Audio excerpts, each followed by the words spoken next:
Bismillahirrahmanirrahim. Assalamualaikum warahmatullahi wabarakatuh.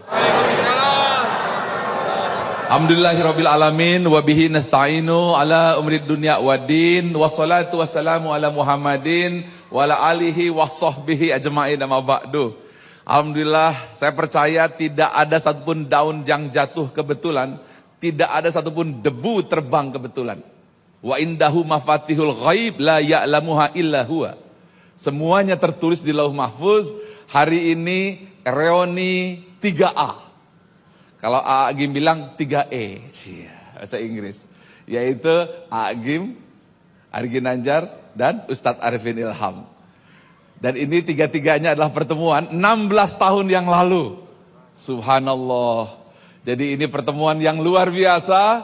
Hanya prestasi yang paling tinggi diambil oleh si bungsu. Yang badannya paling gede baru 1. Kemudian yang paling tua 2. Sedangkan yang paling gede beraninya cuma 1 aja. Mengapa? Karena ilmunya paling rendah. Karena untuk itu pertama ilmunya harus siap. Kemudian apalagi? Imannya. Yang pertama imannya harus siap, ilmunya harus siap. Fisiknya harus siap, keluarga harus siap. Nah, saya yang itu belum mencapai ilmu. Jadi biarlah Adinda yang ilmunya lebih tinggi dulu sama Agim kita. Alhamdulillah. 3 pertemuan ini adalah pertemuan istimewa, yaitu 3 jamaah.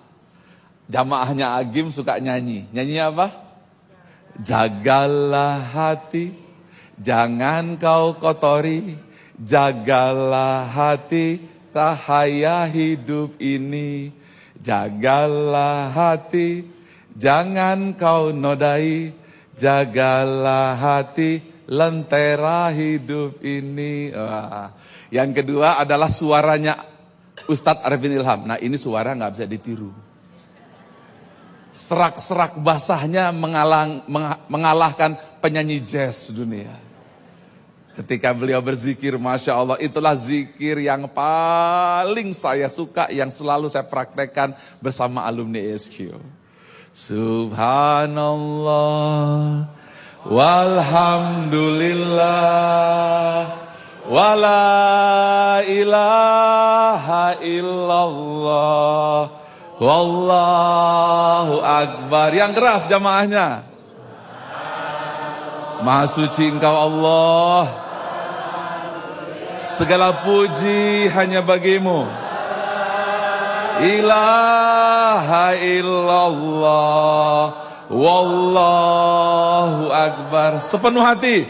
Subhanallah, walhamdulillah, wala ilaha illallah, wallahu akbar.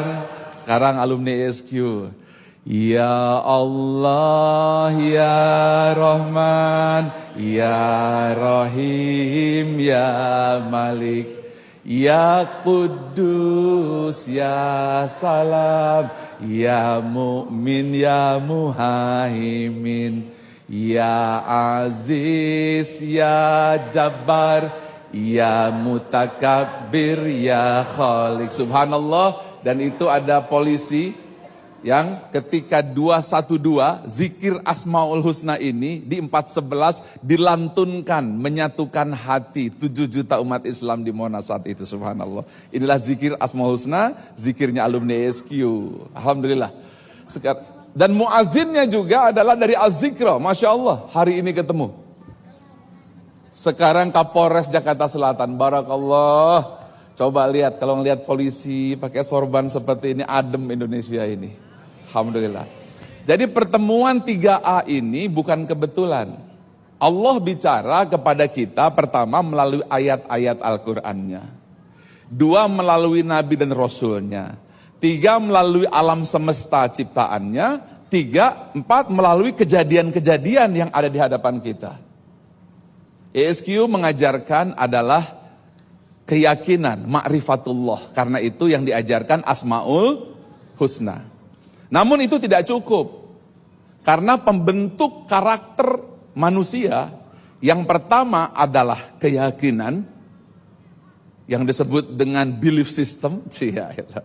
Belief system, keyakinan, tapi itu nggak cukup. Yang kedua, ini hasil riset internasional. Seorang profesor 1944, George W. Crane, itu melakukan sebuah riset tentang bagaimana membangun karakter manusia unggul. Yaitu pertama, itu adalah fisiologi, yaitu badan yang bergerak. Karena itu diperintahkan sholat 1400 tahun yang lalu, 1400 tahun sebelum riset menemukan mengapa orang harus melakukan gerak. Dan itulah mengapa azan lalu sholat. Yang kedua adalah kata-kata yang diucapkan. Itu pembentuk karakter manusia. Sehingga ketika terbentuk keyakinan, pemahaman tentang Allah melalui Asmaul Husna, maka langkah kedua adalah menanamkan kata-kata mulia dan luhur. Disitulah ada azikra. Itulah mengapa ucapan subhanallah walhamdulillah wala ilaha illallah Allahu akbar adalah mekanisme membangun karakter. Manusia bertindak, manusia berpikir, manusia bergerak bukan karena logika. 90% karena alam bawah sadar yang ditanam. Dan itu adalah karya besar Az-Zikra, menanamkan ini di seluruh Indonesia. Subhanallah, walhamdulillah, wala ilaha illallah, Allahu Akbar. Setelah dua itu terbentuk, yaitu ma'rifatullah, memahami Asmaul Husna. Tentu saja zatnya tidak mungkin kita pahami. Ibarat otak kita ini segede gelas, memahami Allah adalah seluruh samudra kali 7 kali 7. Tidak mungkin. Yang kita pahami hanya asma'nya, sifatnya. Kedua diulang-ulang dengan zikir. Yang ketiga baru akhlakul karimah. Disitulah MQ, A'agim. Pemirsa, kita mempelajari ma'rifatullah di zaman now. Seolah ini adalah pelajarannya para kiai, para ulama. Padahal ini adalah pelajarannya kids zaman now. Mengapa kita perlu mempelajari ma'rifatullah? Karena kita punya masalah. Coba, siapa yang punya masalah? Katakan saya. Kelihatan kok dari wajahnya punya masalah.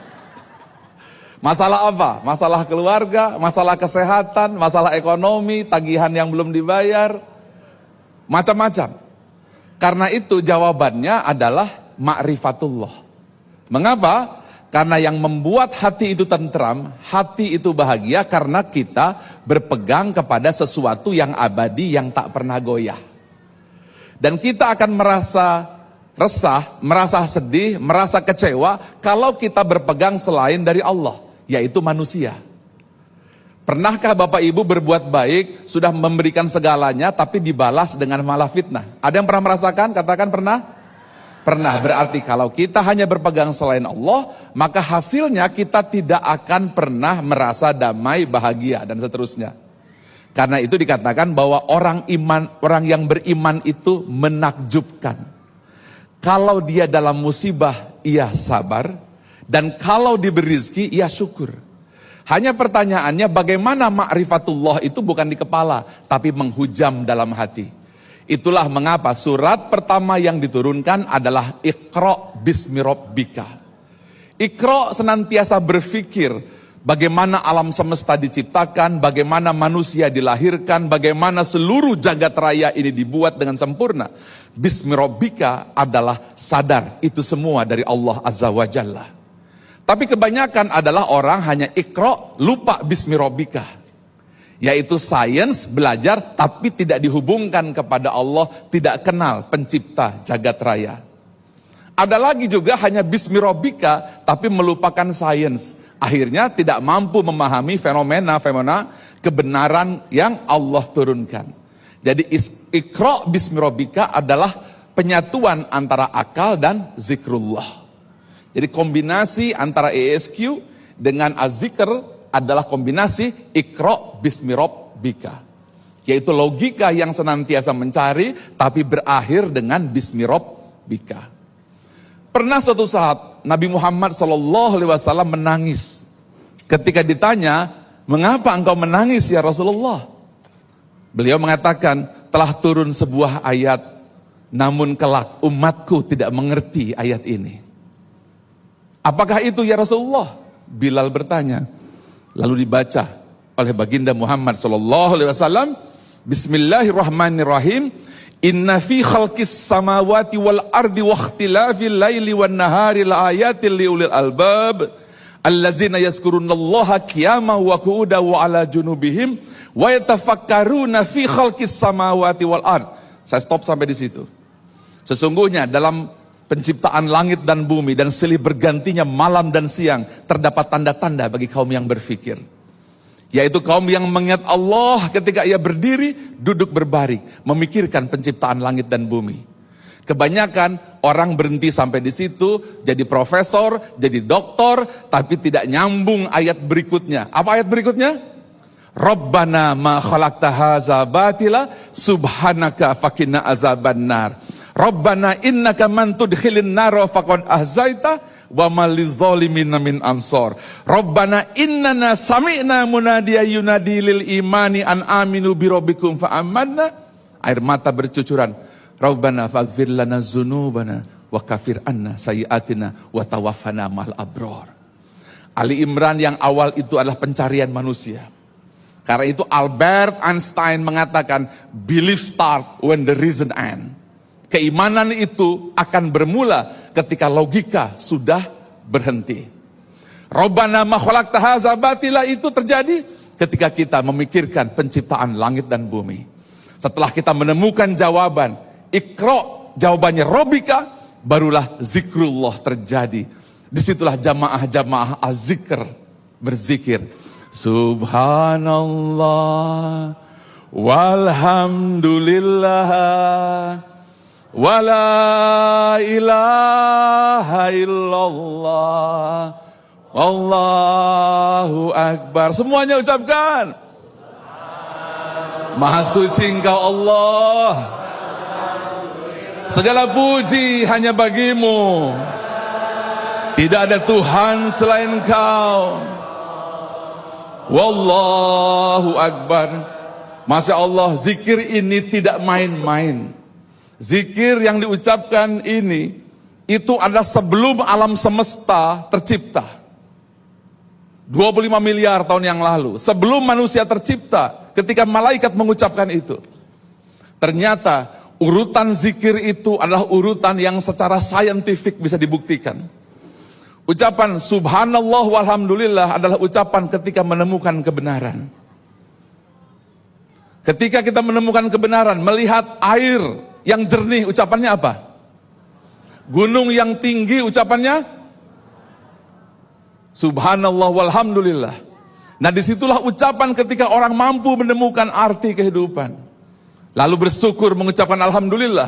Setelah itu menggantungkan hidup. Subhanallah walhamdulillah adalah tauhid rububiyah, mengenal Allah azza wa jalla. Disitulah tercipta kekuatan, tertanam ke dalam batin. Kekuatan itulah yang telah terbukti membuat Nabi Musa sendirian melawan Fir'aun. Membuat Nabi Ibrahim sendirian melawan Namrud. Dan membuat bangsa Indonesia merdeka ketika mengucapkan Allahu Akbar ketika perang kemerdekaan. Inilah kekuatan ma'rifatullah membangun peradaban Indonesia.